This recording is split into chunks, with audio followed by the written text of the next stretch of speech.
Yeah.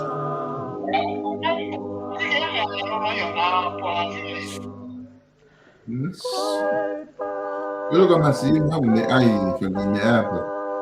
Dia pe ko osi na wela ni fa o ye.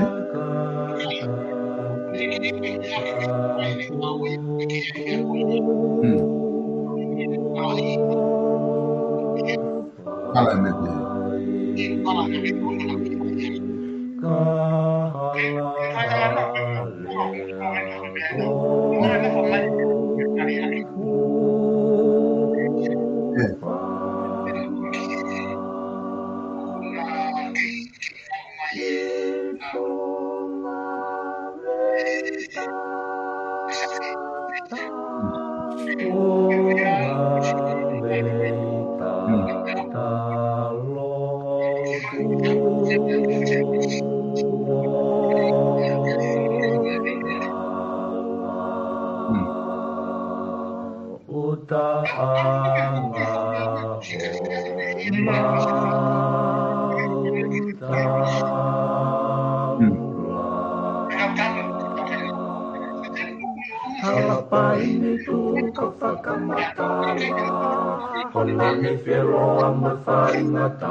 Kokore ke ho fa mo ai ta malo fo no ka mana i ta fa ta.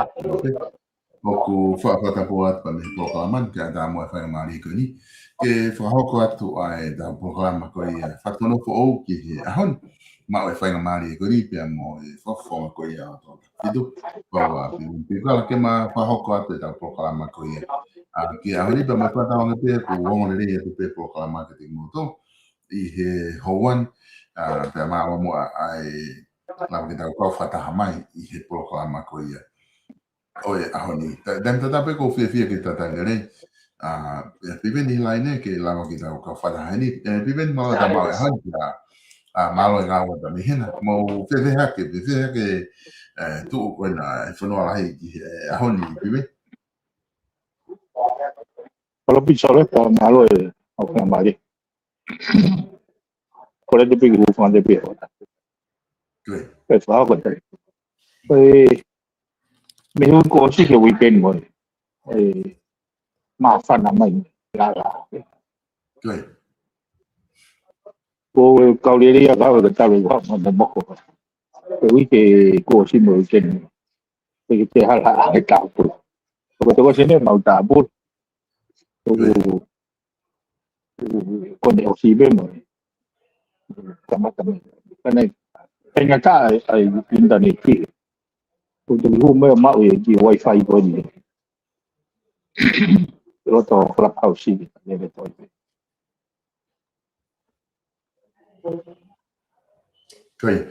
Piven ke tu koni ku ke americana bebe ku ke osi foki fisi. Koe ko whakate sapate koe nie. Okay. Ari te ki wike ua fis. Whaka ki wike tolma whaki tonga. Koe. Ai koni tu koe ia ku ke time lere pe foki he koe me koe a senita koe whare are koe ko mo ngau uloaki te mo whahoko. Osi foki tari koe tō wholofola. Ai ako mo mea hoko peni I whare are mo hanga tu ki ai koe patseti Ia, ko tui ke, ko tui koe patseti koe mea mo mai. Ko ke ka pawahanga I lao fo o ke whakangofu. Ke whakaiwia ki tan, patseti. Tui. Ka koe no moro ia, ko me mo sune koe wike patseti. Okay. Koe tala noa hoke ngahi lao koe ue lao ku tuku mai koe lao ku tegi ulo ipe ko Australia he whamoni huafo gene a whio pe kai lao koe ni I hono hiki hake tau koe tau motua koe mari hiki hake me tau tahao no na whanau e pefo ko lawa tau tahani me tahao no koe konseni koe mātua hiki hake ni o tau tahavalu ai lao koe ai aku tok whaata pe ke whahoko hamari tau whanau I he tau tahavalu. Ai a koe ne tu koe koe ke o whanga I lo I kua hao mao ki he pui tu ala koe ia koe lao ni me na aswakahu pe ki whare area pe koe o mai koe he o ngongo ko toki o mai ki area I he whare area. O ku kai ke ufumau ki ai me te ke tiskas ki moa. Pa koe kulau ka solo ke mea koe ni o fumu. O me nia ulong overtiu. Koe whai longa e ufu ki whapo uli whanua. Papau nai whakangofua pe ke mari tau tana. Ako tui ko ku ne hanga pe o whaka o indicate mai tau unonu ke mamani ringa lile ia mo make sense ange tau mea whai. Te au mo anga I ku riu whakawhai na ne yo au e au iau ko tu e lao ki moa o ku mo fua pe mari tau. Eke ka koe mahalo koe ngahi lao e na whao ku kuonga koe eke whakapohu ni ka koe whai longa lile ia ono whamao popo mai e tau. Taha whake mea whake so. E uhinga lile I tau mea whai. O se tai mea koe whahoho I kiba mo tuputupu le whanua. Os au te. Koe ne tu fok tau I loe peta tole ke he ai ta ulunga na whakatonga mga hi taonga mo i tau whakahoko mo e. A fo ngai mea koe ape ape he foki ki he wai foke mea ia i he Westi Tepu. No na wina toko ko Sweet 16 koe katonga ina te tau tahao no koe na whanau ka na mo auti na tol. Me ngai mātua o na tō kumhe na ki fleti ki a koe na mo ui ke na poto hoi. Mo ui pēa te ki na tolu. Mo na o te na fuwhakawhalala ke nofo pe mātua ko tau tolu fokia. O ku lele pe no fo ia a toki foki pe e mātua ia ki ko anga maheni ake tau toki foki pe ta ua taha. Ka pai alo tu pe a o tu ki ai. Toki foki ta ua taha ko e ta ngoen ku ke fuulahi. Ku taimi ake ke kumi ha o mo ui mo mea ko ta ua taha ina ena foki atu ka koe. Ko koe ki uhinga ia ku o tūri ai e whanau ia ke nau mama. Ko tangi whanau e ni te au paka mo ki ka ki nofo atu pe ka toki wakai. Ka ko uhinga koe me ka tau ia na e sio ho tau kakai he tau tupu he tupu moi whakatonga. O ku whiunga ai whanau ke nau mau whamiri. Ke nau mama he kumi hanau mo ui ko tau ataha. Ka hanga he tau lao a tau tolu koe na tau lere mai aki. O whakaata pe ka pau e whi alpea ki a whanau ia maari he tau tahanima. Taha ono. Ko loa pe ki hae mātua ia wha mo oni kuna uloto ki ai. Pe lava whakahoko ai mea koe naka ki a whutata. Awhika ko whaiti liu koe ni hange ko tānoa. O ku mahino rewa ku. O ku teia ki mama koe ki whalaka ane tiwe. E o solo ko mahunga fo ke whakapoto. Ke au o kai ko uhinga ia e lelei ke tau pege whakataa mari tau tahani mako. Ko uhinga ko mea ia e lelei ke hako tupu. Mai tau whanau. Ka ko ilo na ngau e ke mea koe. Matu ko nofo e whakatau kure pe maloa. Ai ka pau ai ko whakaukau. Ka pau e o wale ko pau si haki tau si e. Tau tahani mako. Tau peheo whakatau whi. Tapa. Ka hange ko hanga rewa he lau whakamofua. Ka ke fusi he lau ke mama. He hoko ko tau tea. Na i he konisu tone ngahi tau tea lai. Kupua nim, kupua ano. O whekau aki moi mea peheni. Na ke ilo to ha mena ispat au te ukonga ko ia. E tok whai pe ngā ue ke umeka. Kau hange ko au ko noa whakaware. A wau na whakaata ke mari pe na whanau tau tanima. Kau o ilo ka tope na to. O kui kai ke whakapoto. Ka instead o na whakamofua ke hoko umea ngau saenga ma. O straighten lao ke titea ke nehanga o whakapapau i o kai ke hoko. Ake ai hoko ngai mea pehiko tau tea. Ai ke kakoeanga whukia. Ai tau fōu mai hana. Ai hala ko ia. Ke au. O ke o mai whoke whakaukau koe tau a taha. Ai ko tok taimea ko toki. Culturally accepted here. A society can move on and now make choices. Ako umea ko u lau ka whakapoto. Hange ko lau koe ke. Ai do tau. Ke mau harao e hanga. O tos ka hino mai ka tau tole. Koe kai u whai ka. Ai ko lawe mai ke mea koe aku ke au ia. Long o matiu. Ka ko whai long ai u tau unoni. Ke tau whakamakatuunga uhinga lelei e tau mea whai. Koe taha whake isiu o ku na e whai koe ni ai e whiripare mia. Na e asi whoki ai a hono o hofi ko ia. Ai whakakaukau ko ia na e mama lewa ki tua ki kakai whanua. Ai whakaukau ko ia o te whinga koe ki whai whakatau passporti.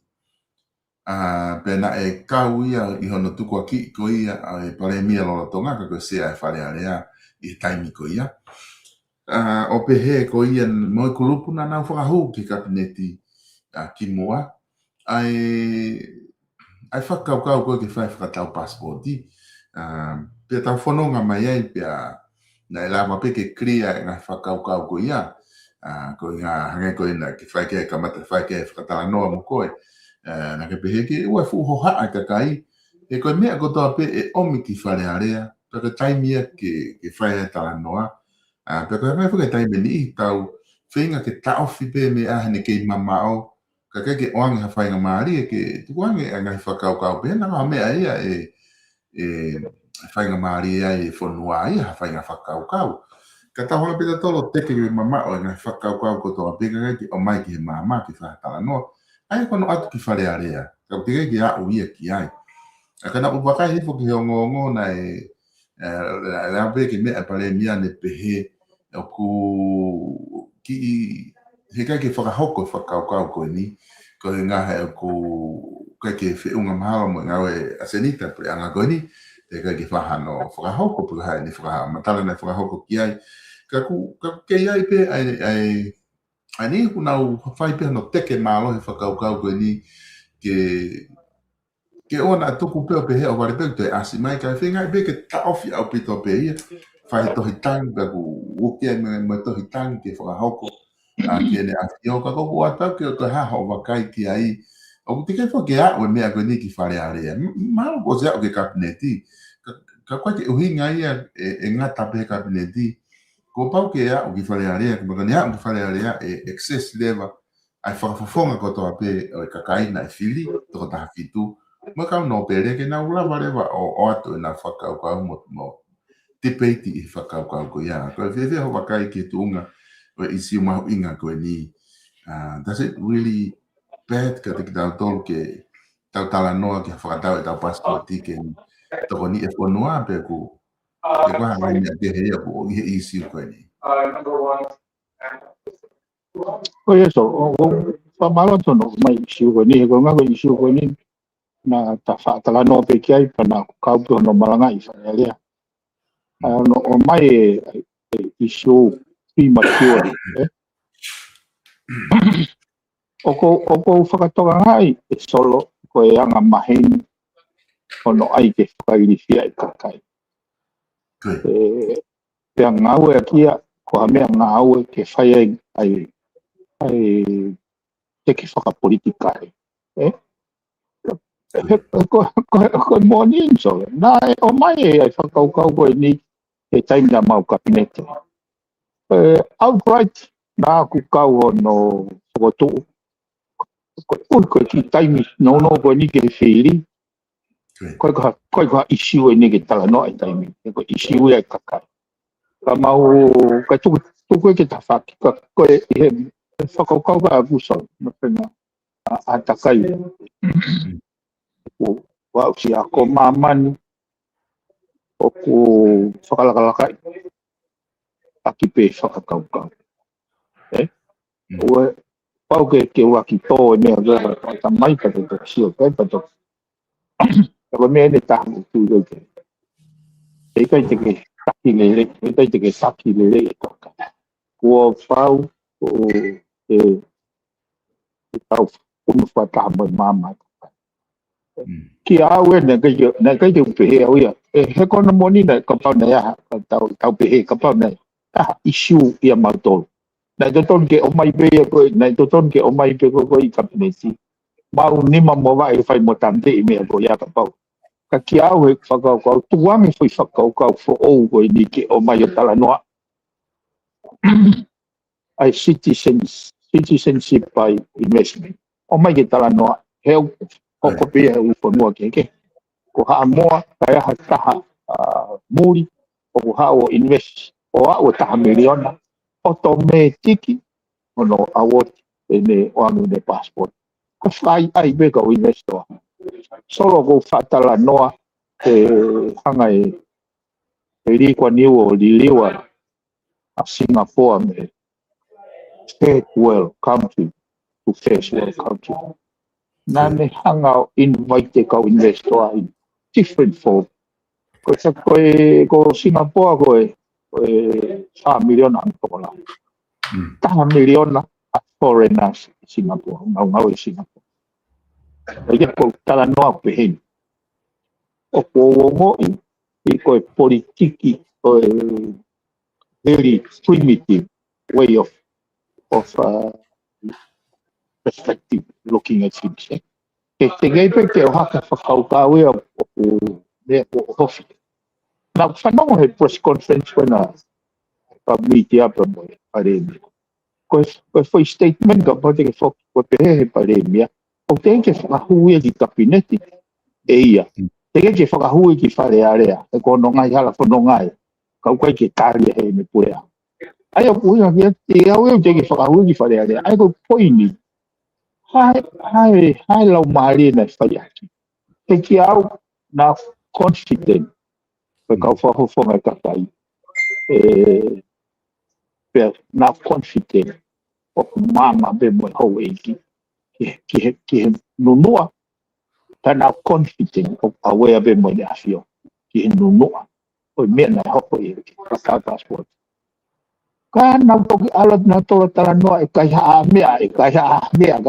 I mean, ki au ko whamamahi ka au Lo tonga tau whengi whamao popo e tamai ka kai wa tau unu o whamao popo no langa whenua. O mai whainga me ego fifo i whakakau. Ane whakairi fia pe ia he ea hui whaka ea pe ia. O koe ke kai koha whoi mea mo oni. Ke whai e longoa, ke whai e anga tau whihia. Te au ko na palala pe au e pure a tamai rere. Ko whakarea koe he pare mea o kai ke whakahu mai e te ke whakahu mai ka meta o te nila ke whakahu mai pare ave. Koe, ke au koe mea koe tataki a koe aki ai māma. Ka koe nsore. Ka pao ku alu rewa e tala noa e whatau whapuripuri rewa. Koe mau lao ia. Koe panatui koe whatau. Nai whai pe koe hae whainga whakaukau nena. Whepeko no ilo pe a mahino o ku kai whakoni sūtone. Pe a aofile. Na e viriu pe koni sūtone. Ai kai kupua iwa e kusiwa. Ke whakaata passport te whania uaono. Na e hene o whakatau goia. O siapa te fotu pe he kupua. Te whakafoki tamte i ei peso i. E whai whakamofo. Ai koe ne tū lolo tonga. O kai whakalao. Ka pai taha tene whakatau a passport. Koe mau lao. Koe mau lao koe koe isu kehe. Koe ka pai te umau ka whakamooni kua ha taha. Ku nani whakatau e passport. Pe kei asi mai. O kei aha passport o kei. Nau e aki. E kau e siape koe kau muri. Ka koe toki isiu me pos koe umea koe ia os aman katoa ke ngau tōpula mau koe isiu tonu kua kau e pure i koe noa whakatau koe isiu ai kia oea was in place pe umea koe ai koe ke whakairi fia i ka kai ke nau nofo i rerenga anu nofo tau whihia koe ngahi whakakaukau ea o whakatupunga i koe ai vai oti ai ka kai mo na loto mamahe tau iau koe te pehe whakaukau iau koe e slong o koe amanaki e slong o koe e ia whailonga a mama me pui tātoro o e hia ke upisiu e mea ni lei koe ai oa ai ke hangi o ai ke moui ko ha Kako mene taha solo he whatonga i rene mea. Koe taha whake tau kawe kone to te mukala ki kakato. Ke oa toi kau e tui. E whaitu tōna me whalere koe. O wheho i lahi e au ia e whanga whakauga. Hai hui na oa toi tange tui. Ke kau e tui he ha. Hai hui na oa toi tange tui. Ka pau koe nau te whito i whakaukau ia. O ko whakatoga ngai nau whakangai taimu. O hangai o advocate. Ai mau inga. Ke tau whatuka a system hybrid. Ke whengawe a ke whiri kakai. Pea mo e whakapapa. Whai ke tui. Ako pehui ko ako kapag siya wad na miya ko mahino may kuikay ke te ke whakahu maha mea ki kapne te ke whakahu mai mea ki whare area. Panaon na to i tam tu. What is it supposed to be? Ai aku lau e ngā ke kai tu tōni ke kau pehe au wana. E nau tai ke mawe te ai te kau. Te kau e tu i o ka whakare konua. Ai o wai mea o wai an mou TV a palaku ya ngai sio. That is a no. Aku e whake me aku wata bea tonga whoki nakunau ngā wea ki te whakau koe ni. Nā ui whaka tae lango ke mamao. Ko i ngā ke nau sea tu pe whake nai o si hoko. Pe malama pe ke te hoko. Ko ngā kuange ku nau o hofi e kakai ko ni nau pe ka pai tuku no ai. E o te tau o mara pe tau ku whatau e passport. Tika ku no sai pe ke ue i pe mo tau wālau pe ai mo awe wā mo tangi mo mea. Ko ngā ke nau ilo i pe o tau tu atu pe tau tae loto ke ai ke ona ange a whainga maari e whainga fua ke te whakahoko e whakatau passport. Solo. Ko me bugo ko ako maua. Ke wingai. Ko poini ko iri fia ko na whakatau. E toku mga tunga no ririu e koni to nega na to grava whakatau. Ko ha whakatonea ka tuha ka taha whakatau e passport. Okay, tau fia koni to. Ha rewa ko kuina o pesiu e o mea ni ka ua whairifia te volo pepa te volo na iepa ka irifia i pea ko poini ko ko ke hanga ko o le di fai na tau tupu ke ata kai ko chui bene fai tupu na kai ke tau na kai ke te ha tau ilo tau tau o hato me he kono uhinga na fu ma o lunga pe ko irifia pe ko frapa whichever way ka ko fego ko ne mahino o se pake fa tau ko ni sultone pe mo ko fa tau passport pa mo ko ni sultone pe mahino le o wai fal pare na fa ka ngata i pe ai tai mi ko solo ka pa wa ka ne ke fa ka tau passport mau lao e pe na toma e lao lo toma porque fe mau e que tau te mai o ka pau te mau wa pa tau o eso mau po ni ko ai ko ke he ko via me a ko na ia e ni fa ka tau e na wa ko no mai ko he tai fili pare dia ani ni a ko e ko ke la mahala ko ma mi oni o mai que pare mi au ko ma yo o que a ha sei passport e foi fiulipe e foi fa tau que que prova de ego foi na ivolo ia o que vai to se mai de politica o mama Ko ngofua foke ka kai ke na ko tangi ko fa ata ko ni stutone ke na ko tangi tu i na to tangi fare area. Ako te mau na lau pe to tangi ka neti. Ka ata foke ka kai ko ha ko ha hia ia ka kuna ka fe mari ha me pa na to tangi tu. Ko ka fe mari ha me ku fai. Ya. Ha me ku fai. Ka ke te whakakau. E kai ke te whakakau pe ko me e whai ka no potencial vida ko tatu. Ko whehui atu. Ka pau ko oni o ave te tangi ke tu. Ke act on what? Ko ha ne me ke whai. O te ia ha me o mai ki kapit. Te ke ha me o mai ki whare ane. Pe ke tali kapit. Tali kapit pa na wha mai whare ane. Ke o nga ke ko ha me pe ha hoi. Ma pu hoi. Ai ka pau tau loto ke oua te kau e tu i he whai tō tu uni i he tau ngahi hono whakalere pure a ngā ka pau koe mea ia ku loto ki ai toko lahi pe koe liriu ko ni wate mo ka lanti whi mau ke whahauko ai o toton ke liriu mo kupu ia koe ni Ko ngā whaka o te nā pē tanke tui, peko e tuku peko puka nā tangi nā tōku whare area. Ko ngā ka o te nā pē tanke tui, he kone tange tō peko o wala mare ko ia, o nā tāmare ko me kāwai. Aku te tonu ke ita kono ririu e kupu, pe kono tuku noa e fwoi konga koe ke tui ngā pe. Tau tau tangi pe tau tōku whare area. Ko ngā abigea tau tangi, ko ngā he isi koe ni ke. Kai lawa ke o te kau mai tui. Solo o koe mea mone nea koe o kake. Pe au kulahi o kupu e koni sutone ka pau koe mea e no ke mau ke diri. Nā taka noa, kuto walu, kuto riwa, kuto whanoa, kuto whaka. O me e whi mai ke diri, ka pau koe nau whakaukau ia eo. Kai ha konga he koni sutone ki me hanga o kata kai tu. Mea kai tō peo mi he mai mai. Te poi ni fo so ka kau ki la me te pege me ara ni sa.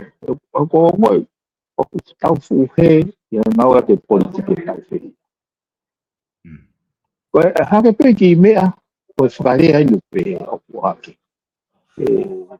Mo to fa tau tol ki tau ko ani. Ya pero tau ko. Solo.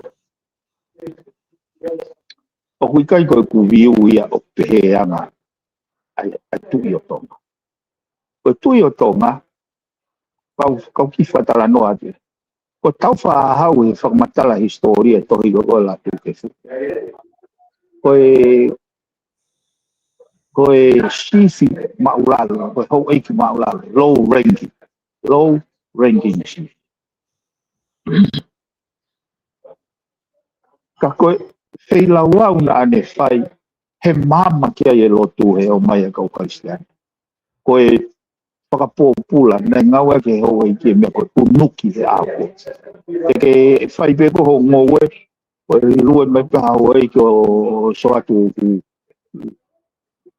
kano rerei mane, a whukau hopa, o wala duewa unuki ai me wā toko ai. Koe uhinga ia, koe whu. E koe whai ngā whakawau e nei whai. Nei kai ko ha eiki lahi a tau wha hau. Ko whamatala ko he historia. It was a low ranking shift. Kana ane whiri ke ne whi au lau. He mama e Kristiani ke ne establish ai whonua he value set oi wholofolo. Lot whakaristiani ko ne hau. O te ke o whakatoka ngai au o kuofi. E tau hatu i a sa tamu o katafi kero. Ko mea mo mahino ko kau, nen mahino ko kau. Na whakatau e passport a ko pehe e mawasiri. Ka ko mahino pe ko mo kana ta ofi. Ai ki au, it was not meant na ke tau mo ai ke whakamamahi ia ki hono kai. I don't see it that way. Ko o mai ko hange o ai hange ni ko ki hau e solo ko no fo kau ke fu tonto fili pare mia tu o fitu en he tau pe ta anima mo o atu pe kau pare mia tata ai pe ene me a pe an he le pe a tau pe le ai ko hanga ko si o ke na ke ho na to he na ke na pe lau na to ke fo tu to nga wa mai ke a on hanga mo de au pito gusi au kia ai po a klisi he ne tau kave ke pure le fono pana o hinga le pe falala e kakai kia o ke la talu mea au mai ke a o ke to ha si o to ko fe fa ina mindset o mai le pa o fu fono manatui ko hanga ni ki he tui pa mono fare. They have everything to lose. Papau e tashi marie kakaya. They have everything to lose. Ko whakakau he tau whakawhonga filia tu gone kakaya. They have nothing to lose. E kana na ua mai pena tolo o tata ngā o e na urerei whakapoitui ba na wafe mahu pare area. So he pen he fulu whatau ho si o huo o pare mia. Pa nau whaitutuni lewa nau tolu ia. As if like koe ai pehe tokua ko lo te na ulawe ki moa Koe kaha ngai mea na ko whawhanonga ai koe. Koe huinga ai tau whiri o te mokarati. Tō kua, ke pure tō lahi. Me ke tau mawahe me pure tō taha ke pure tō lahi. Solo koe mekanism koe tau whunga whiri. O tau ke oange pe pure ke pure pe tō taha. O hai e pare mia. Koe pure ia tō taha. He koe ko hapaki ki tau tō. Pea hui kai ke ea hawhahinga lao ia ke ni hama. Koe o hai pe pare mia koe hape ni te whai tūtūni. Ai koe pure pe ia tō taha. Te kei ke tala noa i te kei never once he tau hui waha tau taha ni magoe. E ura ki o mai ai tala noa i. O ura ki o mai ai kau whakafofonga tala noa i ana menteiti o polisi. Ai toko taha pe pare mia. Te koe me ei o koe o kou patoa kai. O pare o te kai totong tu pau. He koe ke nau te nofuna tō sio ke poa. Ta sio pe ke ne. Koe mahu inga ia koe ke tau hanga whakakaukau kai tau hala whanonga mo moving forward ke tau hanga o ti waisi ha solution o whakatakau ki o tau kausa kau ia he mea na ngau ke eri kua niu ne hanga ko we check ia ngahi concept whaka demokalat whaka wesi te NPH I will find that democracy that works for Singapore. O mai koe ngai whakaukau koe mea koe tari. I know Singapore better than you are. Ke ni hanga o koini ha hybrid solutions. Ke lava ke ngā ue ai whai totonu. E whai atakai o te malu aki ai ngā whai taki whakasosia.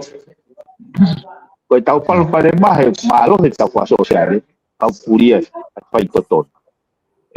Hange ni au tau hanga te toria, apa yang, ai ngahi, tuunga, mea toton. Katoa e umea koe ni o kuhinga, koe tau kai ke uhinga ho, ai tohitangi a koe ia. O ai tohitangi, koe whakaukau, wahataha whaihala, koe pehe koe whai toton.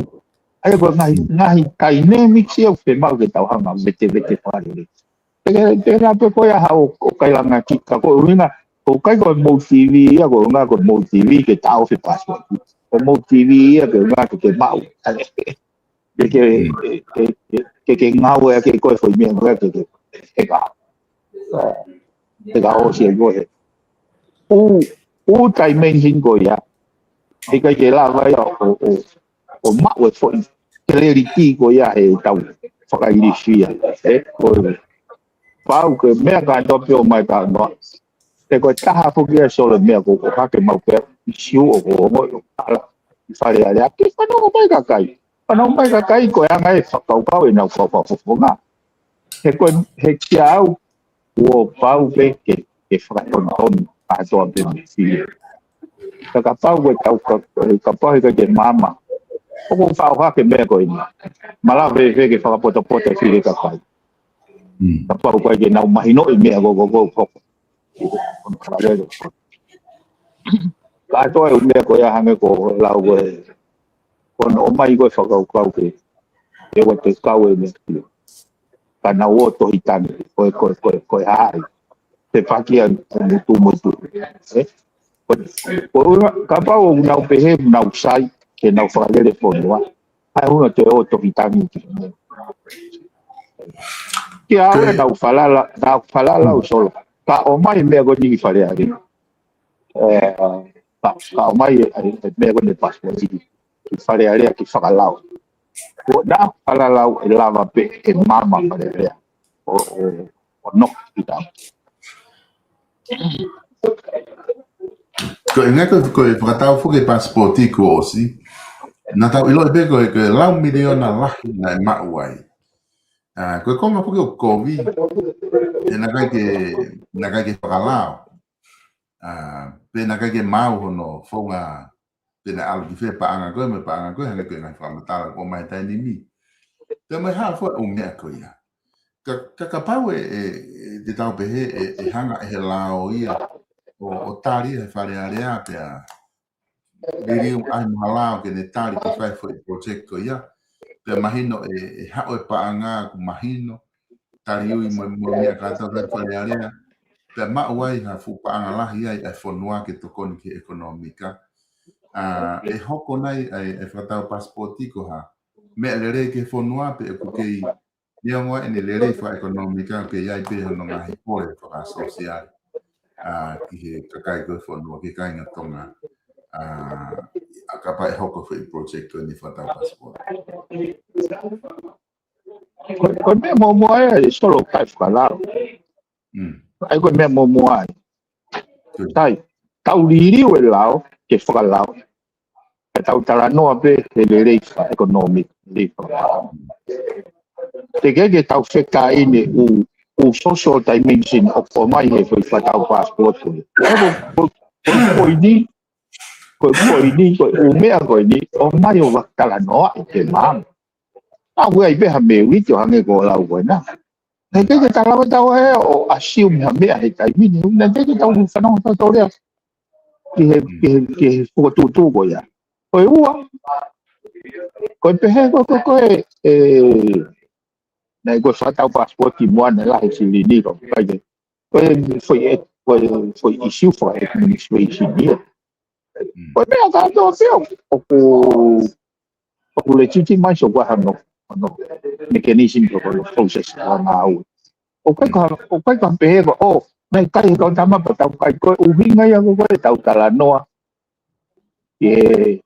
O se te fatau pa tau me visi. O hinga ko me pa tau mo tala noa ai solo. E ko natula pe ia me ko hoko mau la o kai te tui kai te ilo he kau taki au o ia o kai te pako ni supa kana na ngawe aki fonga ko ia ki na impress wa ko tu e hoko le vai me ko te uki kai ia me ko e ko ngai la ka pa te na to i to ni au te tala ia na ai na me a pe ako poini hange ko lau o kai whakala. Whaka pau e whakalao. Pau e whakalao. Lau kai ko mea ke tau irihia hono e minister mea. Pau leo ke tau hanga o put in place a mechanism. Tene hanga o asua ke accountable mea ko ia. Ko ai ko ke pehe o ka pai whatau e ke rahi to no kai ana panga. Ako where wa ngahi ki dimensions accountability. Yo ate whakalata ko. Ai mena o mai e whakakau ke no panga tō no miliona ke empower kau business no private sector. Lai o mai whakakau ia ke whakalere me whare pa. Na aku kau he whakawhenpa ki lahi ki ai he kui kai koe role and found si rea whare pa ke nau hoko ha pangke. Lo tau koe wai pe pangke a pure. O tempo koe argument koe nai o mai ko ngai palopare mai pangke whalala. Toko tari koe ki ai, fix pangke whalala. Tapa o palopare mai kau ngawe, fix kau ngawe.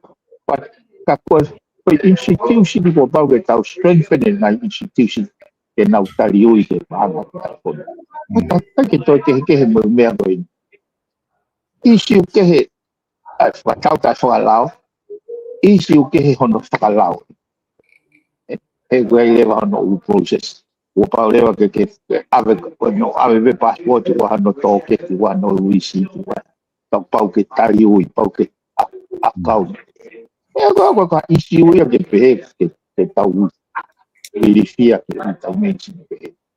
Ka pau ko ha mea ke rei. Koe o mai ko haite ne pitemene mea lelei. E pitemene he kakai. E kai ke hau peha toko tahaia o taramai o ko whemau e mawhai te wanga ai mea koe te whanangari koe i nau tōso nāku i kakakai kare.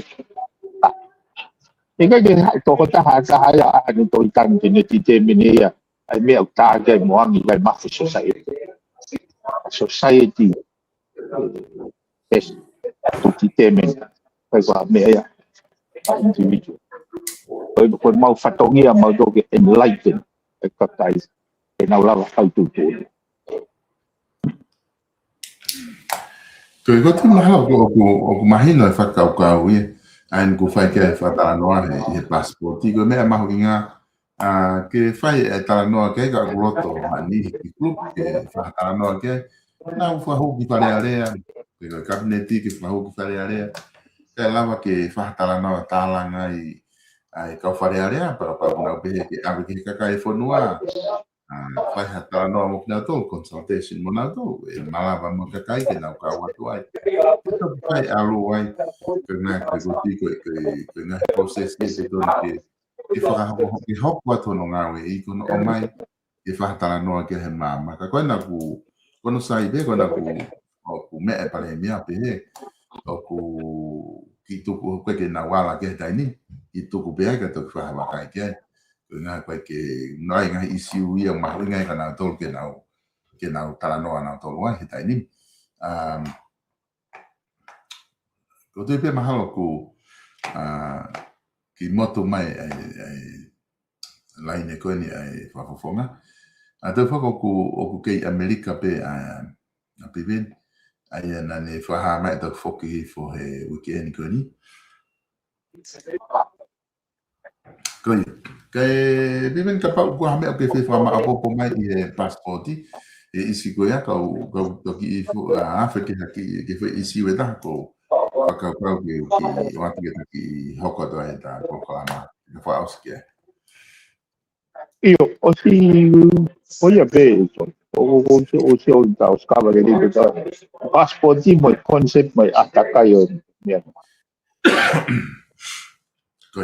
Koe na e fai foki ai a te fuka tani me o ku whakahoko ai press conference ai pure anga to taha mahina ai me wiki whakao mahina kuto pe a koe ma taimi o ku whai ai press conference a kau whai angomo te me kau CEO o koe ai na whaha he CEO ko ia o e public enterprises na business ko pure anga toka foto fisi iahi. O kuto e wakai ai pure anga ki he isiu ko ni o e brand handling ko I koe whakamotu ai koe kona ke ngā oe ki ai I he tako osi. Ai koe ke whakaukau ko ni ku kau ia I he isiu ko ni I he palani a te au ko ngā oe ki ai minister koe public enterprise ni a ho ka meliku. Penai mo ene whakahana ne pehe I he ngongo ko talo me a ulaki ko o ka topa tau ko osi te mo ngata ngahi area ko ni ma tuunga pe ia he ngahi tono no whakarea ai ko ngahi whiarea aki ko ni ko aki mo ATS a ma ngahi mea ko ia na e ngata pe ia e a ulaki ko o ka topa ko ngahi ke tono no holo he ngahi whiarea aki ai ko ni tu ko ni o ku hangi o ku ke hoko atu pe ai fai fatongia ko ATS a ko nga ko tau mai wa puna ka ko ha fe ho wa kai ki ai ko ha tu unga o ku ke ke ha wa kai ki ai I ta nimi I ta fa aki ko ia kono mo ni solo ko tu to o ku kai tu to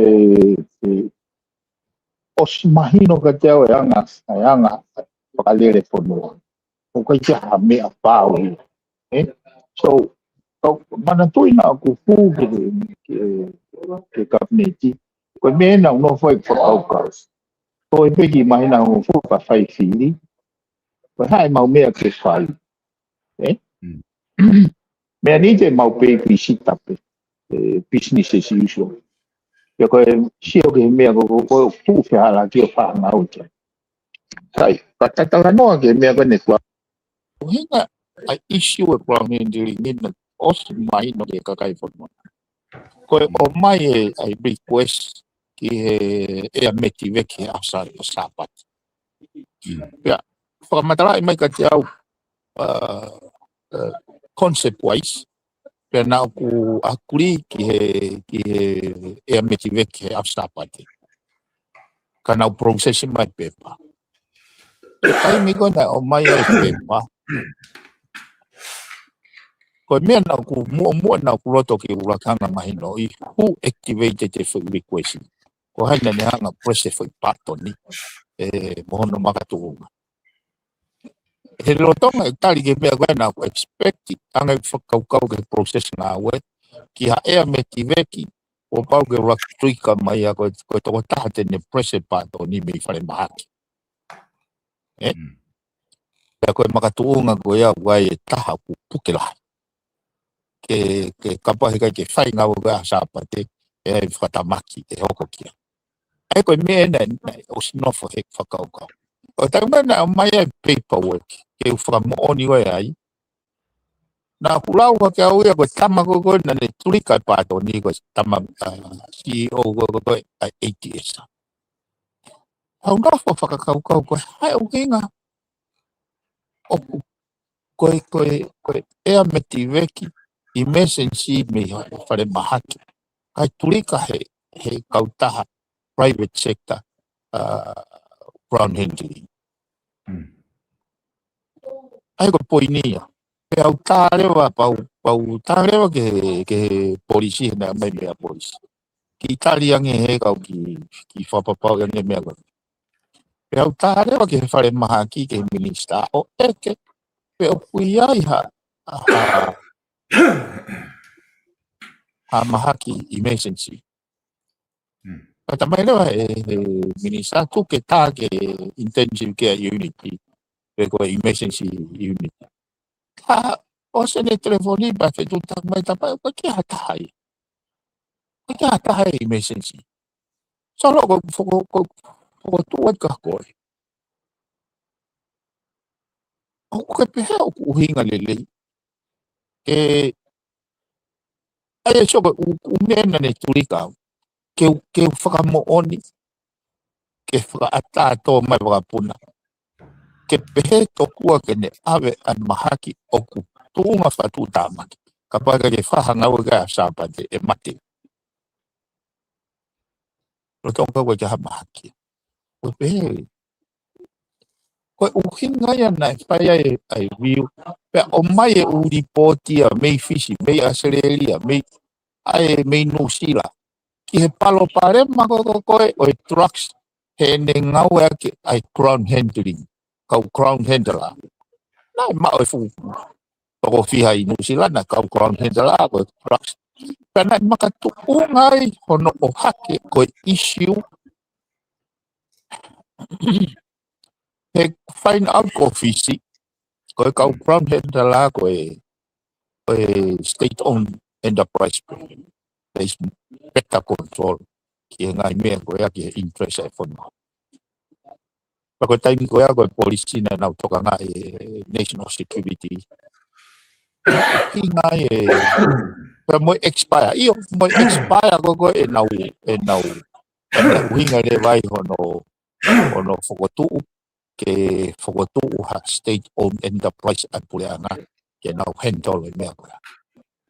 Koe whakakaukau ia koe na ke nau te whakafoki pe nau tō ke private sector mea ke heia. E kong nau tō rea ko e pureanga he au ni. Ka koe mea ko pehe o whi mau ke tau te revision te hybrid solutions. E tau lava e ko tu iau koe kapau te tau whawharara pe tau ko hybrid hau pare mea. Ko ia tene make decisions. Koe whakao whae tau tō kapta tō tu hau. O si pe tō tu hau kai peke nau siona tō ka hau la. Ko au endo ko nau ki tō hau ki Amerikana. Ngahi marai tāpuru mawal ki ai continuously improve. Koe ko ai tō hanga ko marai wakapuna mo tō wana i New Zealand yokalani.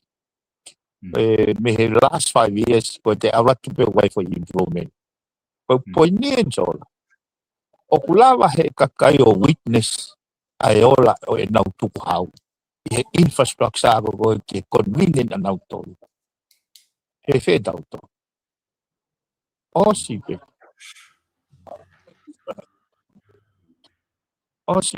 ai lau milion. Koe hala o ke lolo pe, koe mea koe o ke kovi pe, pafro mo teu whaiwa. So, ai ako poinia. We need to rethink e whakaofa kakai, e pai tutuni pe tai structure, tai otari, e kono inga he solo. Koe ki mea koe ni ke tau whakakau kai. O pe koe ospe fulfill, koe o tanta hao peke ne constituency. Ospe fulfill, ospe a mai fotu e pare mea. Pai tutuni rewa e pare mea. Kai ja, koe tanoa kon ke ki experience koe kapneti. Never once ke ui ki mau tōre pare mea. Ke mau sit down o ti temen. O ti site koe hae mea kene whakamau po. Ake whanua. Uri active ka tope. O mai pepe ka pepa kabineti tata whai bene mea. Ta koe wai mea e koutou kangawha tō ngai kai mi. Ta koe koe impress ka koe tui bei. Tai o mai a kia whakaukau koe mea ne ke rei.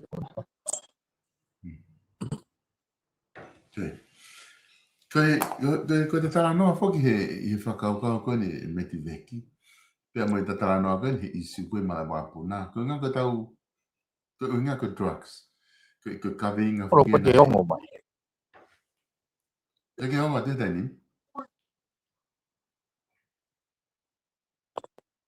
Te whē tani mi he piwe?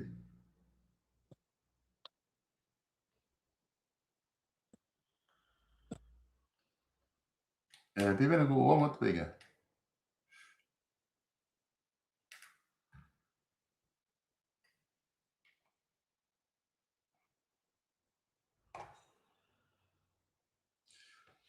Ko te me mahalo ku te be ku o ku proklama mai a pive ni me he lounge ko ai mala tapulu. Hange me pe ai fetu e ko na wo ki ai lounge ya ma me ha na fuma mala ba puna pe ai pe na fa off o ku wa o ki ai sono hawan ko America.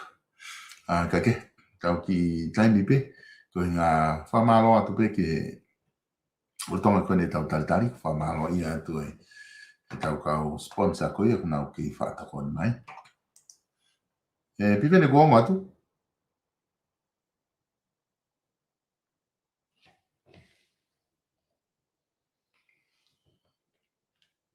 o ko ongo te tanimi pe ka i piwi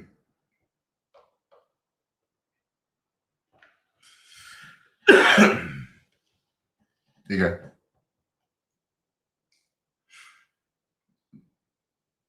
o ku fefe tani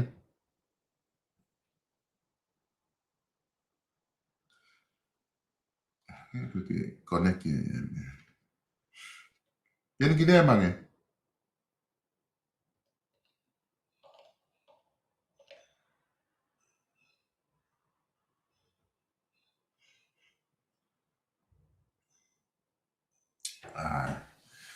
ki palapane ma collection ko mo piwene pero ti mahalo ko so ko makaringa fa Australia o ko tui lava o whahokot he ma whatara no gai ahoni ai whoki ko ia ki he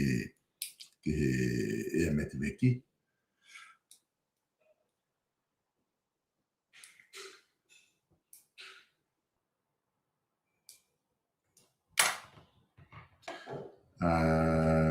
ki he isu ko ni he crown handling ko ea meti meki ko crown handling ai ko no anga ko no whahifo ko ai koloa me he wapuna ki he ki fuamoto Pego hoko ngai mala wapuna ko toa pe hange nei tano ki ai a piven I New Zealand he kon ki mui tau ko si nei fa I loai ai ka crown hinterlands New Zealand I mai wapuna piven ko ki o mate taini Eo. Okay ta koe ai e foki ko ngai ke fa aus foki ai ta tala noa ko tau ko osi na mo huko ke puleanga ko ngana to folo foke tu I na I ngai tau mai ko ni ki muini mai whikawa ki pia mo ne hoha a ki whaito kona tapu pia mo isu ko e whaito kona tapu pena fa matala pe foki ko nga ka tahaya nga issue na fa ai ano vakai i ko nga ko ai ka taha na fa ko ground handling ko i mai wa puna ko issue pe he ko nga maluang e fonua ka pa e fotu pe ha ka taha pure nga ke na fa le nga ko ya ka ko hinga ku manatu i ha ke ho fa na noa ko ki va tai mi ko ta pe mai na taha pe fiha na mo i kabineti pena ta kon na mo i kabineti ai na ki hanga ko raise ai red flags e ko ia i time lahi ai ngahi metivek metivek na fi mangue o atu ka ku fai ai ka ko ki hanga ko ni ko ki mahaki la ku ate ku tamai ko maha ka fai mai me fetu mama ka o tu makitonga wa befe ai kono ai go fi atu ki afia fainga mea pehe, pena kamata ke anga foki kakai ki mado, i whanongo ki e metiveki mono, mga isiu kuku hoko, o hoto tau figo e umea koe, pa mahino ki toko lahi, ai kei maalohi ko ia, neongo o kutige ki lawai ki whakamo'o ni, ta doria pe kua na hatruak se uwaka ko ia na whaia e metiveki pe i kai, ka kunga ka kuhu i kakai i he ngahi uhinga pehe koe ke make sense, report ya deu ko ya mahaki fare mahaki pena ya fu mena ke ma fa va na issue pe ka ko hinga tu ta un de va ku os ko ho mai pre ana fo ko ke te fa no ka kai ki ya meti be ki me ko ya ki te fa ta no ki i da pe ko fe ya tu ki ko tu ko foi va time ko ne ta ko si foi ta pe ta pe mai na ta ko va ka fiha o ku ke hanga o to race ha ke ko i lo ke ka kai fonua ka kai ni ko tige ke te whanonga ka kai au kua ha issue pe he o te tala noa i mai me he pure anga whaha hoha anki ai ko mea pe ko option pe ma whaka kua ki ai o koe ke te ha mea pe he koe ke te ha ea me te veki pe o kui ai pe ea me te veki koe ke te tala ke ilo ka kai ke te hoha ka kai na lere suka ka kai me to malunga pe oku tuku pe ia ke behe pe ia ka ta pe me aku ata pe o mai pra puna to sa pate ka nga ka to fehu i pe e ka mitia pa to kala no ki ka ko fe e ko nga buia e ta e meti be ki e ta lere to ko ni e pi beni ho anga o se o ki e ne fe lave no trucks solo ko pehe ko o pehe ka paure wa ha puna ke ave emergency case o kui kai ke ya case ha me te taulava logically o articulate ke uhinga ha wa puna ko ha to uhinga ke at den trucks ko nga ke te o mai anga anga alternative ka paure wa he kui kai ko i simple exercise ke haya maha wakapuna air amperage ke ha o to itong o front mayak o pehe to kua wai mahat whakavavave emergency ako kwa ya me pe ko whare afu ke tau maa to tola a wha mon ka ke o mai ange ko te haha toi alternative intentions o mai waka ko lawa aku ko trucks he ko poinien solo na ko hanga to way ha ke to mai me fe ko me container na e arate o na ai ko smava he container ai ka ko me ko na mahino ko ka is a criminal network ka so he peheni natula ko ai na ke pe ke talamai ha ta ya me but na ke make sense o peheni natula kapau te ke alwa tu solo ke ha kau taha na e o mai ai ha container pe ko kau taha vaka pe ko pa ke alwa mo pe pa to hi ai fika te container mo to hingo mo te nau ki au normal reaction e pe hendi hey ai una gua e pe pa ko ni o mai anga ho pe pa ke wala ngo to faka eke he go stuang e container ya aki pe pa ko ka ko na ke ha go mo pe pa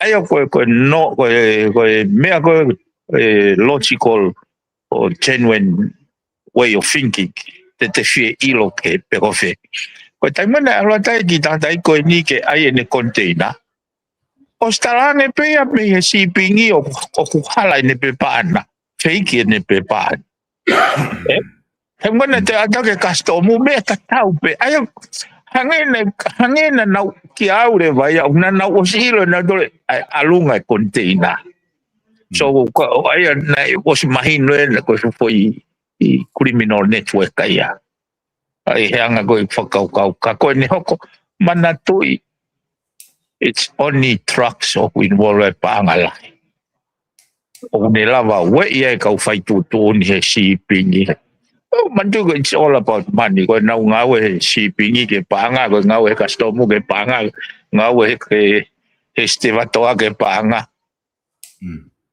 so o eloi mata o kui kai ge a mea e tai kawe trucks tuku ke ka pau tau pe da do ka pau tau pe wa ha kau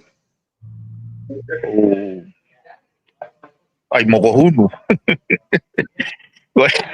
ko whakapuna mai wakake kai ase te mo ko hunu o whainga me pe ta pa ta mai hata ha wa whainga uhinga me uriti ata ten trucks te ulawa rewa right off trucks o ta ko e whehalak pe ka kwange ko lau raka o mai voi kore waka ko ni ke to mai ko mahaki kore waka hono wa tu wike pe o me ko nga ke to mai ko ut ka ko e me tive ki o alu pe o ha u pe ni a mo foi e me tive ki ko waka ko o mai pare mi ha mo e to ko ngoi ko ki persiste me about to here driver mo o atu ai lolo ko ai puna me apia ki nenti puna me nenti ko kalat paka hoa me puna me apia ki fu amotu puna me fu amotu ko kalat o ku ofia nge puna ko nenti o aloi ai pa upehere ba ko ke na oi ki nenti o utu o smahino ko nenti a sa ba te wa ba be a potia ke utu kana ututoi mai na to ki tonga ke utu i tonga o ku tapuni sa pa te ai ko ke uhinga lele cái o kau ya solo ko ke ho ha ke ko me ko ni ke o va pe punai a pa puria te tau te kape ko afi o ma si ho va ke me ko no ko ke tai tu ya ko mo ne malaga a centuri ko loi o ko afi o ma ya si ho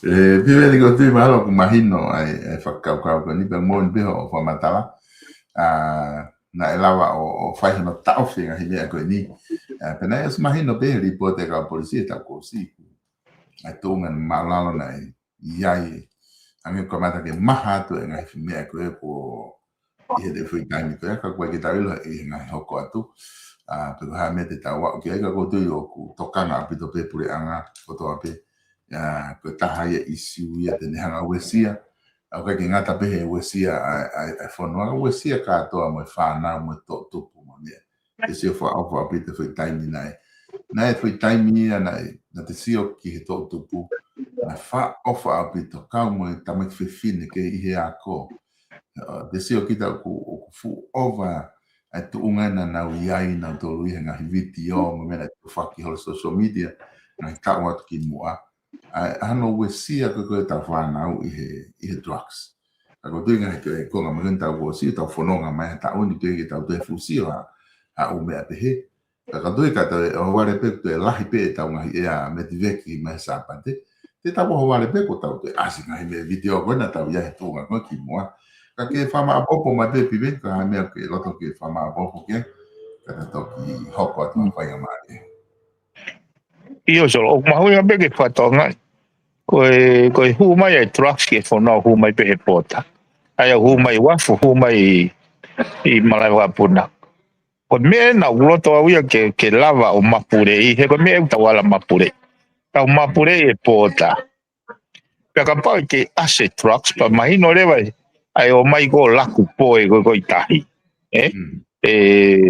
pe fai le vai tokanga ma vai ai he ku ai pe ta ngai I moea o me agora ma o skala no pe ga do mo pe skala ni o stand ready ai tau malu I whanua ki ha whakatutu ai po tanga polisi mandu ko civili ni ko ka polisi pe ko je whangofua ka fisi na o janga na to engage na army pe ko hinga pase o trucks la lahi fisi awe kilo fangi au mo ngai bebe pe ko issue ya go ya te tau fe au ka wanga ko lau na ku hanga au ya o to mamafa ai u ye ne a fio ke whakangata ono haka mono humai ka ka to ame pe ke tau te ka me pe ko I mea gani ta hai mea ko fe whaoski ai solo ko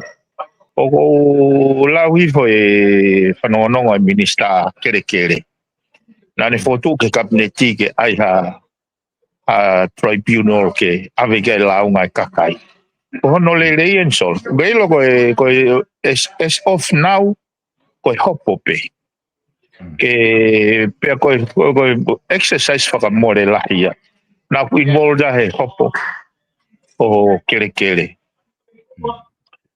ko o mai o ma tu ata mai o se na ua mano na ua ia ko hopo ko na afi mai o kore to ko ni mata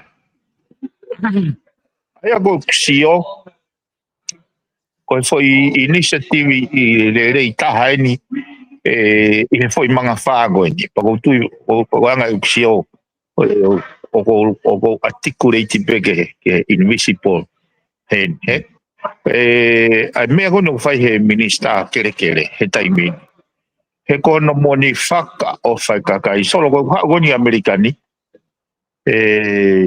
ki mo be ko au lai pe kakai wa kai o mai kakai he ni o mai na o mai na o ngai tai fi mari o me fa kere ko no le ko ke foto he por anga tribunal ke ma wa ngai fare I whakala mo fix me ngai pot ngawe ke lava ke whakasisi o ke whakamauanga me he tawhaki ai kakai ke nao ke lava e gulahe me ko tai ma usia mo tai mahino pe ko ki whakalave ke ki mea ko ni he ko fo o ki mea ko ni kere ka uhinga maari ka ko api na hanga he takantai ki mono foha ea momoi kona ki moko puna ai ko tamai ai se fine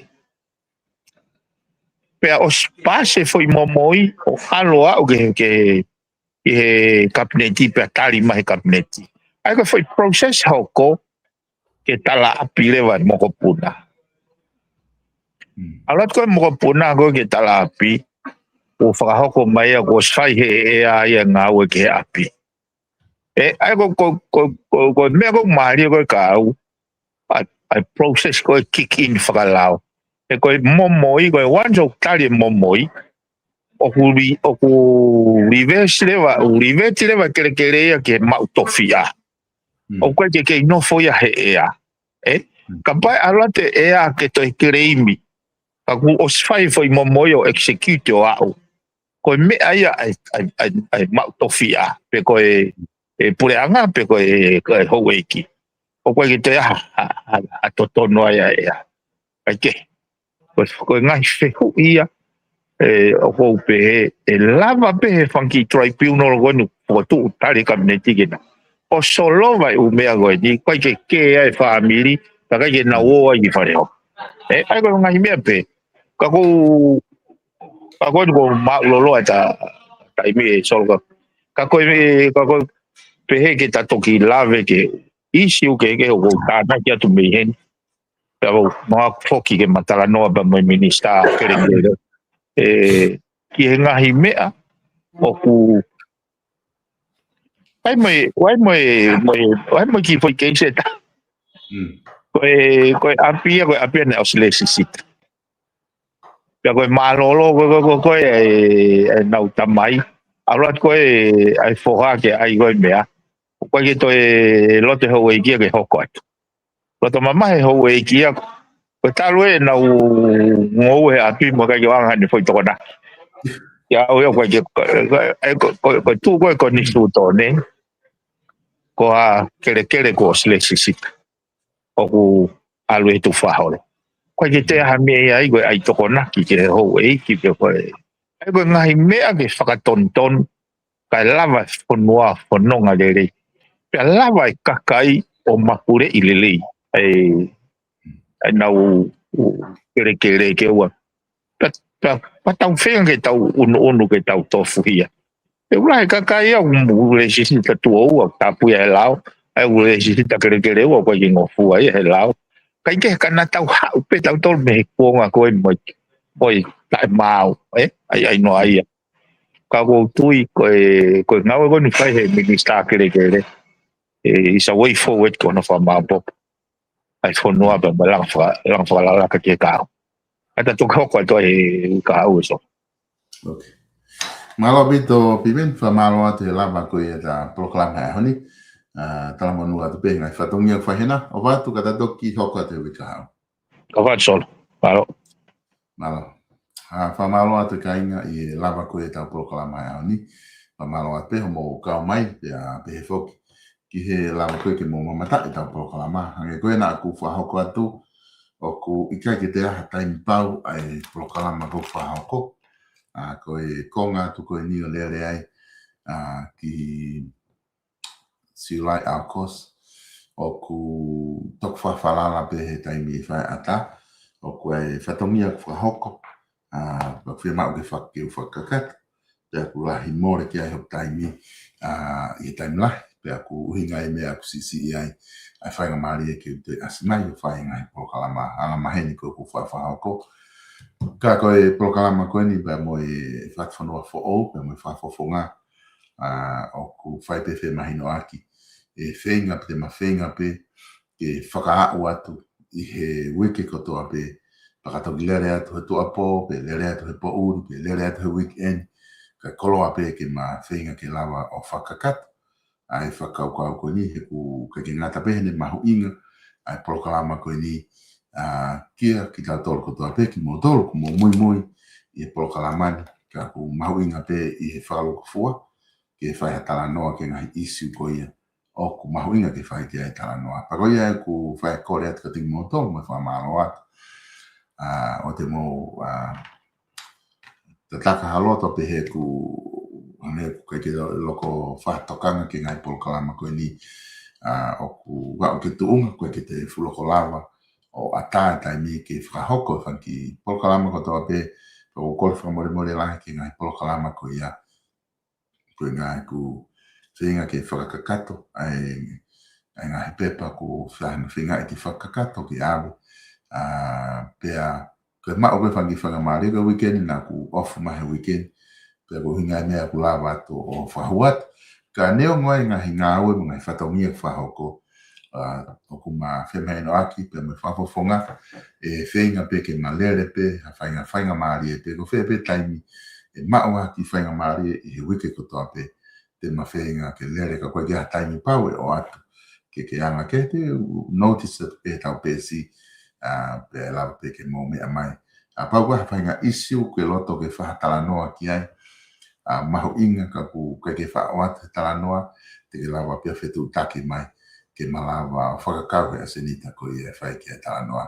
Ka kumau whamaro la he, ko whātu ka tiki mo tōku tōpe, kumau kau mai i he tau polokalama, whamaro atu ke tau kua sponsor ko tōpe, South Pacific Loans, ko tui ko kautaha eni, ko kuna tokoni apito, i hana whapaanga ko ia, ke tau ngahi polokalama South Pacific Loans, i noa walu mea walu, ki walu, ko pau ke whia mak no, i loto Auckland, New Zealand, te lawa pe tala noa ke static tupo pe mana kau ngawe i South Pacific Loans pau wawe whaingofua pea koe kau taha eni o kuna toko ni i lai taha koe ha tau kainga Pasifiki ma tau kainga tonga South Pacific Loans 0800 88 98 88 koe kau taha koe ia Francis Tickets i loto nuku alofa ko tau whare kos ulu ia o kuna tu me lau na iai ke na wanga tokoni i koe whamaloa tika tiki mo tolu ko toa pe mo whaafea ta whare kosi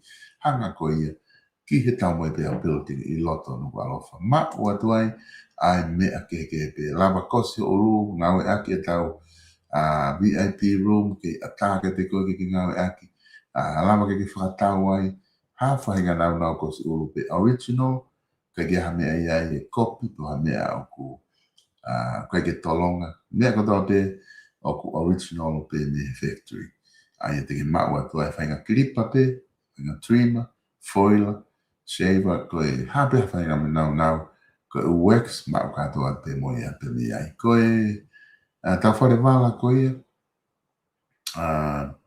page space in store I loto nuku alofa o ku kotu ku osia o te uta ki tonga a te koe uta fo o koe ni ki modol ko ta pena mo fa e ke haula ngahi wala I he uta ko osi koe uta maha ko osi fa ilonga mai ka ta ko mea ko te ka ta pe o mi heni ku clear uta ko ni ki tua lau ke tori mo fili ai I he page space hanga be mo ia ke ta mo pe building I loto nuku alofa te ke lava o atonu atu ki ai koe ka tahamaka koe a tesi maua di e Brisbane, Australia te ke lava fitu taki ki ai I hao whainga maari pe koe ngata e tau polo kalama ke ahoni wha maalo lahe te tingo tol ko mo mea tau toki whilongoa